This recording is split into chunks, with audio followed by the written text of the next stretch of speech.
Today, I will be using two teams of Pokemon based on characters from Classroom of the Elite. If you have an idea for a Pokemon team, be sure to comment below, and I will use it. And if you like this kind of content, feel free to subscribe. Now let's get right into the battles. Good morning, afternoon, and evening, lovely people. Today, I am using a Classroom of the Elite team. I'm actually surprised that I'm even doing a team based on this anime. Special thank you to Booper Duper for coming up with this team idea. I have two different teams that I'm using today. One, since there's a lot of characters in this anime, one with the girls and one with the boys. So I hope you enjoy these two battles. This battle was really interesting. So I have that Choice Scarf, Morpeko, I almost forgot its name. And unfortunately, the Flamigo is going to opt to stay in. I was torn on whether or not to go for Aura Wheel straight away, but they ended up going for the U-turn. So I think we both are Choice Scarf because I'm Choice Scarf on that Morpeko. So I'm going to go for the trick. This is a Choice Banded Espeon for Arisu.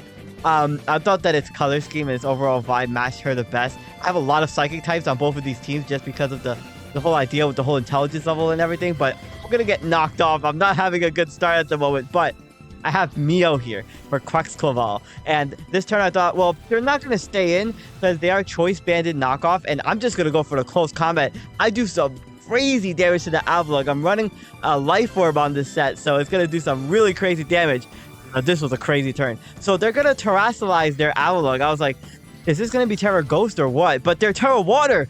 Now that makes sense. If I went for Aqua Step, which I have on the set, if I went for the greedy Aqua Step thinking I could get the KO from the range that they were at, they would be able to resist it, and they were more than likely going for the recover that turn. But I thought to go for the close combat just to get the KO on this, because even if Sableye swapped in, I always had a good switch in into that. So that was a crazy terror though. I did almost go for the Aqua Step that turn. So I chose Quexclaval here. I'm so excited to use this Pokemon. I chose this Pokemon for Mio because Mio's fighting style is Capoeira, which is a Brazilian fighting style, and it's actually the same one that Quexclaval has, according to Bulbapedia. So I thought to use Mio for Quexclaval because it also has like the similar color palette.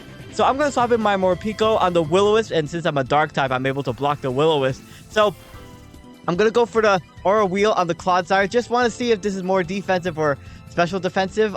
It did swap in, so I'm not exactly sure from the damage that I've done. But obviously, since I'm now going to go back into my happy mode, that means that I'm going to have an Aura Wheel that is like immune, and I'm Choice, so I can't really stay in. So swapping in Gothitelle here, and the Clodsire is going to go for the recover. I'm running a sweeping set on this. I have a Nasty Plot, Psychic Noise, Focus Blast, Shadow Ball set with the Citrus Berry for Suzune. I just thought it matched her overall vibe the best. You're going to find that with this team, there was a lot of characters that were very hard to like designate a Pokemon to. So I'm going to swap out my Gothitelle and into Hanami for Milotic. I thought her color palette and the general vibe of this Pokemon matched very well. Now this turn I thought, you know, they have a Volcanion in the back. I'm very walled by the Volcanion. I have a Scald Flip Turn and Ice Beam as my only moves.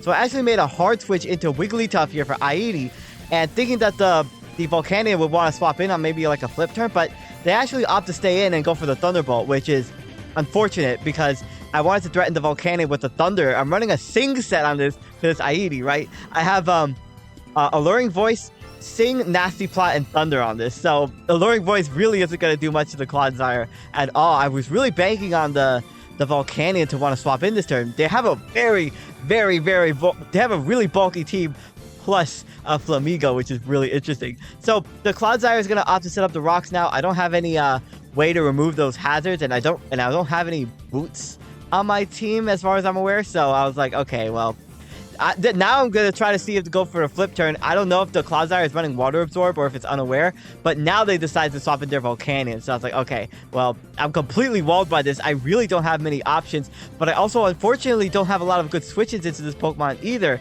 So I'm going to swap in my Wigglytuff, but they made the play and go for the Sludge Bomb, and that's the end of Wigglytuff, unfortunately. But like I said, I really was banking on them going for the swap in initially instead of staying in with Goodra. So bringing in my Morpeko. Now I made a very risky play. I decided to go for the knockoff. I knew that if the Sableye came in, that would have been really bad because I would have knocked off its choice band. But thankfully Clodsire came in and I was able to knock off its Black Sludge, which is really nice.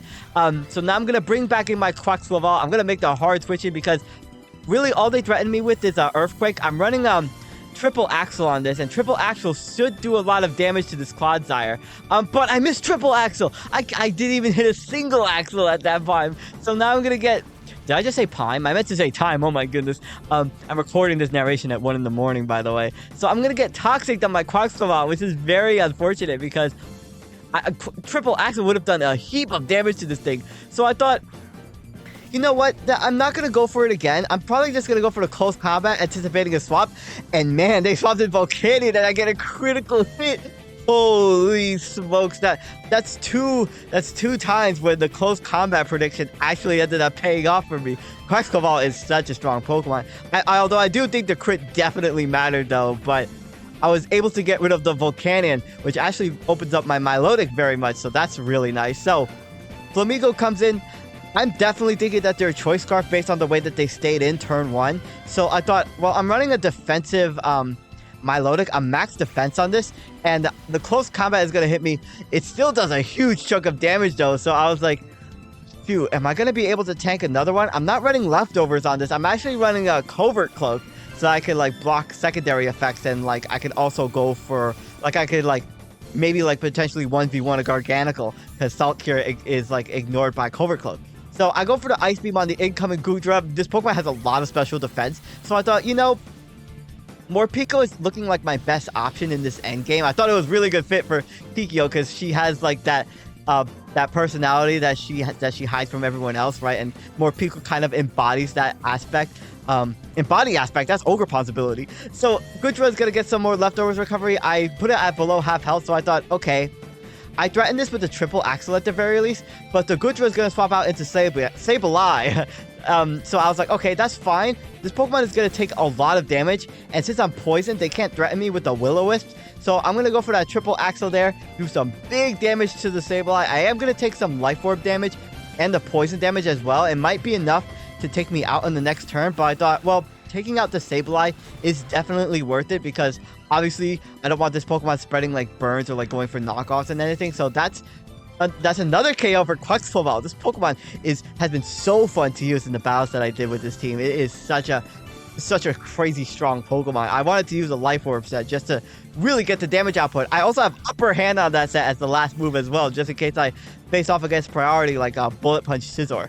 So bring in my Morpeko, and Flamigo is going to come in. Now, this turn I thought, well, I don't want to go for the Aura Wheel in case Clodsire comes in, so I thought to Terrasilize this turn, and I'm running Terra Ice on this. Now, this has Aura Wheel, I have Knockoff, I have Ice Fang, and I have Parting Shot on this set. So, I thought the Terra Ice Fang was like my best shot in this endgame, so I'm going to go for the Terra Ice Fang on the incoming Clodsire. It was like pretty much unguarded by their team, and it does have health, so I was like, okay, perfect. That's a good 2-hit KO on this Pokemon. I can take it out this turn. But they just live! Oh man, that was a low roll!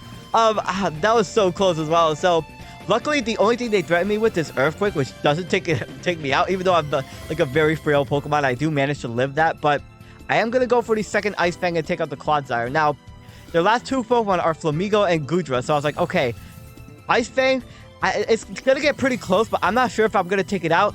But actually get another critical hit on the incoming Flamigo. That crit definitely mattered, by the way. So it was going to be really hard to tell whether or not my Gothitelle would have been able to win in this endgame, because I did have a Psychic Noise to stop the Goodra's Leftovers recovery, but wow, that was a crazy game. Morpeko ended up taking out half the team in the endgame, and shout out to Quaxclaval as well. That Pokemon is really, really fun to use. But on to the second game. The second game now has all of the guide characters in it. So, leading off with Rokusuke. Yeah, I really don't like my lead into Dragonite, so I'm going to swap in Mewtwo immediately for Kiyotaka. Now, I will admit, this is a pretty... I don't really like this pick. I don't really like characters like Kiyotaka because they're characters like that kind of have like very basic appearances, but are really only defined by like like for example, Kiyotaka is very smart and very intellectual, right? So obviously I had to go with the psychic type, and since he's like the protagonist of the entire series, I thought that, you know, I've seen a lot of art with him and like Mewtwo, so that's why I went with Mewtwo. Thankfully I led my next Will-O-Wisp. I was like, if I, because I missed my first Will-O-Wisp because this is a bulky Mewtwo. I wanted to run since I'm running Mewtwo, I wanted to run like a more nerfed set. So this is like a Will-O-Wisp Psychic Noise Chilling Water set with Recover as well. And I'm running a very specially defensive Mewtwo with Leftovers. It's crazy. So thankfully I do get the burn off on the Dragonite. It's not Lumberry either. So swapping back in Rokusuke. Now, in the beta build for this team, for some reason I had this character as Raging Bolt. I have no idea why. They have like nothing similar in quality. I think it's because Rokusuke is a character that's very like high and mighty. Like he acts very like snobbish. So that's why I chose a Raging Bolt. I went a very literal route, but this is an Assault Vested Komo-O.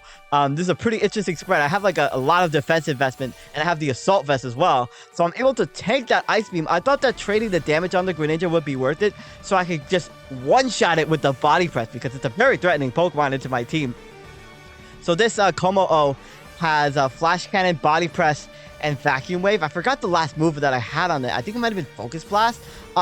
I'll have it in the box anyway if I forget, which I tend to do. So I'm going to swap in my Ken. This is a Choice Scarf Charmeleon. He's a very hot-headed character, so I thought Charmeleon was a good fit. But Skeledirge swaps in, and Skeledirge is always a really big problem because it's an unaware wall. It could snowball really quick with Torch Saw. This is another Pokemon that I would love to use eventually. I'm going to get taken out by the Earth Power. I really didn't have enough switch-ins, unfortunately, so I thought I wanted to chip it as much as possible so that I could switch in my Mewtwo, and I want to go for the Psychic Noise this turn so that I could deny the Skeledirge if it does have Slack Off to go for the Slack Off in like a future turn, because I don't want to deal with this really, really bulky, annoying Pokemon. So they're just going to go for the Shadow Ball and take out my Mewtwo, but I thought that's fine. It's below half health. It should be in range for Kakeru to take this out. I actually almost had Scrafty on this, but Houndoom I thought also fit his vibe very well, just because Houndoom is a Pokemon that has, like, I remember in Scarlet and Violet in the beginning of the game, it has its goons, right? So I'm running an air balloon on this, and this is a physical Houndoom. So the Crocodile comes in, and I thought, I wonder if they're going to go for the Earthquake. They do go for Earthquake. They missed the air balloon prop. That's happened to me before. I'm sure it's happened to a lot of other people as well, because there's really no way to tell, like, besides that prompt that tells you that I'm floating in the air on an air balloon, there's no way to actually tell, like there should be like an indicator for an air balloon is what I'm saying. So Infernape comes in. I just thought to go for the Sucker Punch chip, just in case they were like Sash or something, but I also wanted to find out if they were physical or special. So I'm going to get close combated to the face. That's easily going to be enough to take out Houndoom. I'm running a Howl set on that with like Crunch, Flare Blitz, and Sucker Punch. It's pretty interesting. So swapping in Yosuke for Cinderace, I thought it was a very interesting fit because of the sports that he plays. But Pyro Ball just barely misses the KO. I'm actually running a utility Cinderace. This is like max HP and max speed.